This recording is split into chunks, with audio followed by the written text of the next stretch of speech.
There are guns that you expect to impress you, and then there are the ones that sneak in, hit harder, run cleaner, and leave you wondering how the hell they're not already famous. These aren't your usual top shelf names. No overpriced hype, no gun store salesman pressure.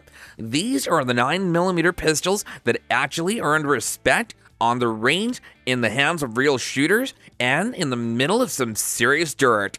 Some are budget sleepers, some are modern monsters, but number 3, that one turned heads for all the wrong reasons and still landed in my favorites. I'm not here to sell you a dream. I'm here to show you the guns that left an impact for real.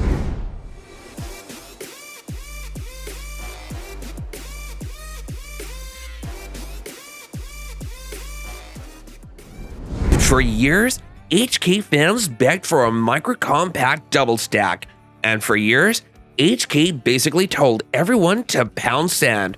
They were the kings of heavy, overbuilt pistols, the kind that feel like boat anchors but run forever. Nobody expected them to finally play the carry game. Then the CC9 showed up. I first ran one at the range with a group that didn't believe it either. We lined it up next to Hellcats, P365s, and Shields. Everyone was ready to clown it. HK finally went plastic fantastic, someone joked. But when the drill started, the laughs stopped right there. That little thing ran like an HK should. Smooth cycling, controlled recoil, and it felt tougher than the rest. I watched guys dump mag after mag of mixed ammo, and the CC9 didn't care. No stutters, no surprises. And the grip? It didn't punish you like some of the micros that feel like you're holding a stapler on rapid fire. What hit hardest wasn't just that HK made it, it's that they made it this good right out of the gate. They skipped the drama, skipped the recalls, and dropped a carry gun that punched straight into the top tier. The CC9 isn't hype. It's HK finally saying, fine, here's your micro, and it's better than you thought we'd make it. If you ever doubt a Glock 17, just look at the one rotting in the rental case at your local range. You'll spot it right away. Slide worn to bare metal, grip polished slick like it's been sanded by 1,000 greasy palms, mags looking like they've been run over by a damn tractor. That thing's the village bicycle of pistols. Everyone's had a turn. I watched one of those junkyard dogs in action. Some newbie rents it, limp wristing so hard I thought the slide was gonna slap him in the face. But the gun didn't care. Kept chugging like a sewing machine, then some old-timer dumped a box of sketchy reloads through it. Ammo looked like it came out of a rusty coffee can. Still ran, not a hiccup. That rental Glock had eaten more garbage than a stray dog behind a Taco Bell. No cleaning, no respect, just abuse stacked on abuse. And somehow, it still barked every time you pulled that trigger. That's the Glock 17 story. Not the shiny save queen, not the Instagram Gucci build. It's the beat to hell everyone's abused rental gun that just refuses to die. You want to know why the Glock 17 is still king? Because even the trashiest one out there will still outlive half the fancy guns in your safe. I've carried an M&P before. Shield Plus. A good gun, dependable, but nothing that kept me awake at night. It was like a pair of work boots. Gets the job done, no one brags about them. So when I heard Smith & Wesson drop the 2.0 in a full metal frame, I rolled my eyes. Great, they painted the boots, I said. Then, a buddy of mine showed up with one during a training weekend. Same shape, same controls, but the first time I picked it up, it hit different. Heavier, solid in the hands. I didn't think much of it until we started running longer strings. The difference slapped me quick. My old polymer M&P always had this little wiggle. Not bad, just enough to know you were looking. This metal frame killed it. Gun stayed flat, sights tracked smooth, and suddenly, the M&P wasn't the quiet work boot anymore. It was stomping like a steel toe. We burned through a couple of hundred rounds, and by the end, I wasn't thinking about my Glock or my SIG or whatever else was in the bag. I was thinking, damn, this is what the M&P should have been the whole time. Price? Around $900. Not cheap, but not crazy either. For a gun that turned boring but solid into a tank, that hit me harder than I wanted to admit. Alright, we're down to the final two, and if you think you know who's number one, you're probably wrong. Another CZ? Yeah, I know. After the Shadow 2 circus, you would think that we'd had enough of them, but along comes the P10C, and this budget striker from CZ ended up teaching me a lesson I didn't want to learn. One of the local deputies I shoot with carries a P10C as his off-duty gun. I gave him hell for it. Why not stick with your duty Glock or at least an M&P? He just smirked and said, shoot it. So I did during a qualification refresher where everyone else was running their standard issue M&Ps. And here's the twist. His groups were tighter, his transitions were faster, and when I finally took a run with it myself, I realized the damn thing pointed better than most striker-fired guns that I'd handled. Grip angle felt natural, trigger snapped instead of squished, and recoil impulse smooth. Not flashy, not race gun flat, but balanced in a way that it just worked. The kicker? He paid under $500 for it, half the price of guns sitting in the same holsters, and he was out shooting them. I watched guys with guns worth double fumble through drills, while this budget knockoff made me look stupid. The P10C isn't the sexy CZ, it isn't the legend, but it's the scrappy one that rolled in cheap, slapped the serious guns across the face, and left them looking lazy. There's always that guy who shows up with the brand new toy everyone expects to fail. At one of my range days, that toy was the Springfield Armory Echelon. Most of us were running safe choices like M&P 9s, CZP 10s, a couple of older Springfields, duty pistols that get the job done.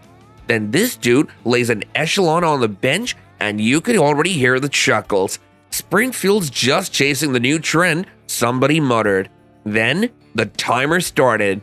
Reloads were faster, the optics cut sat flush without a stack of goofy adapter plates, and the way that modular chassis system fit into the frame, it made the rest of our pistols feel like they'd come out of a time capsule. He wasn't just keeping up, he was running drills smoother than guys with pistols that they'd spent years tuning. When I finally ran it myself, that's when the joke ended. The recoil impulse was balanced, the trigger wall was cleaner than it had any right to be, and transitions just worked. It didn't feel like Springfield had copied anyone. It felt like they'd quietly leapfrogged half the market.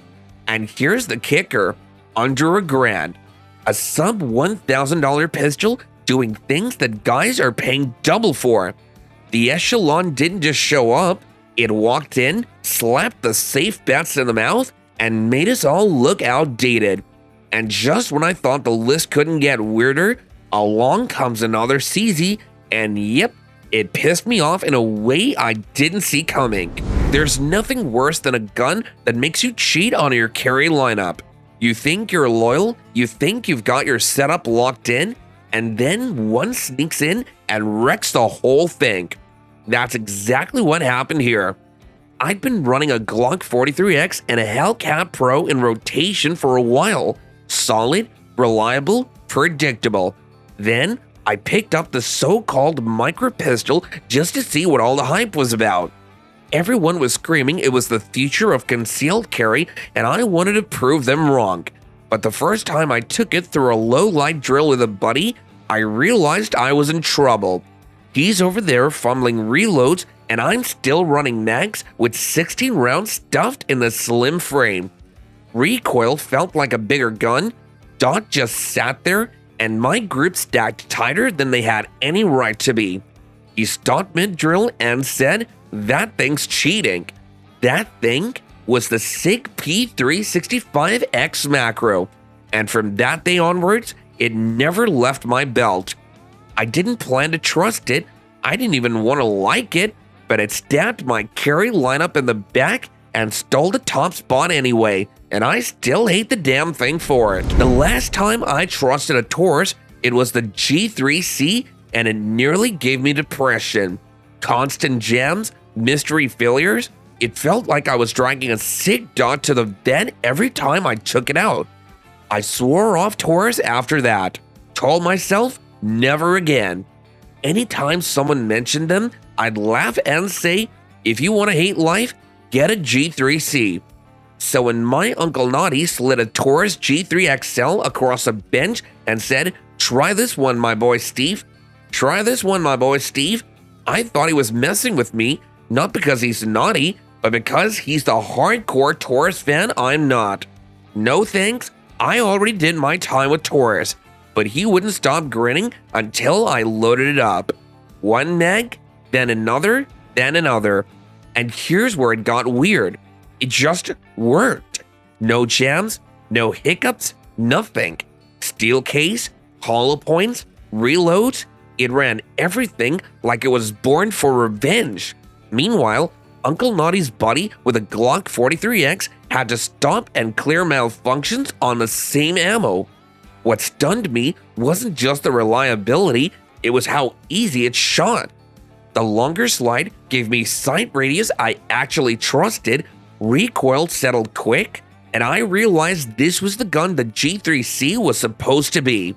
Under 400 bucks, from Taurus, from Uncle Naughty, and I hated it because this cockroach of a gun actually crawled its way onto my list. If you think that's crazy, stick around because the next gun straight up made me cheat on my carry lineup, and I hated it for that. The CZ Shadow 2 carry is the dumbest idea that somehow worked. Who the hell looked at a giant competition pistol and thought, yeah, let's shrink it a little and call it a carry gun? That's like turning a race car into a grocery getter. Makes no sense. So I'm at a local match with my Glock 34, feeling cocky, and this guy shows up with the Shadow 2 carry. Everyone smirked, and even I tossed in a jab. Nice carry piece, bro. You hauling that in a backpack? But then the buzzer went off, and he smoked us. His splits were laser fast, recoil basically gone, dot just hovering there like it was on strings. Meanwhile, I'm over there manhandling my Glock like I'm trying to break a horse. By stage 3, people weren't laughing anymore. By stage 5, I was just pissed.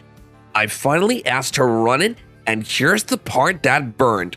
I shot better with this damn Shadow 2 carry than with the Glock I'd poured my hard-earned money into. Trigger felt like it was wired straight to my brain, recoil was a joke, and the grips made me look like I'd been lying about my skills. He told me it cost him about $1,000. I nearly packed up and went home because the stupid idea pistol just proved my so-called serious gun was the joke. If you think Glock owns the full-size pistol game, the Walther PDP full-size is the gun that'll punch that belief right in the throat. And the crazy part? It doesn't just match Glock, it makes loyalists question if they've been carrying the wrong gun all along. I was running a timed drill one weekend with a buddy of mine who lives and dies by his Glock 17. You know the type. Glock this, Glock that, nothing else even comes close. I brought along a PDP full size just to see if the hype was real. He was already grinning, ready to roast me for bringing what he called the off-brand Glock. The drill was simple. Draw, 2 to the chest, 1 to the head, repeat. His Glock ran fine. Then I ran it with the PDP. Quicker splits. Then I ran it with the PDP. Quicker splits, tighter groups, recoil so flat it almost felt like cheating. He stopped the timer, looked at me, and said, "Run that again." We swapped, and here's where it flipped. He actually shot better with my Walther than with his own Glock. Trigger wall was cleaner, reset popped faster, and the weight kept the dot glued on target. When I told him I'd paid around $600, less than what he'd sunk into his Glock with upgrades, he went quiet. And that's the beauty of the PDP. It didn't impress me. It straight up humiliated a die-hard Glock guy with his own gun sitting right there. And trust me, if you think that stunk, wait till you see the pistol that humiliated me at a local match. That one still burns. I was at a defensive pistol course not long ago, and everyone brought the usual suspects. Glock 19s, M&Ps, a couple of sick P320s. Safe, predictable guns. Then this one guy unpacks a Canic Rival. A whole line of shooters starts chuckling. Bright slide cuts, oversized magwell, straight down like some esports controller. Nobody said it out loud, but you could see it on their faces. That thing's not gonna last a day out here. But by lunch, the room was quiet. This guy was running circles around half the class. His transitions were faster, his double taps were cleaner, and his split times were flat out embarrassing some of the guys with $1,000 setups. We actually stopped a drill just to check what ammo he was running because it looked like he had recoil turned off. That's when I swapped with him. And here's the part I hated. The gun wasn't carrying him, it was carrying me. Trigger broke like glass, reset popped instantly, and the Rival S steel frame shot flatter than anything I touched in that price range.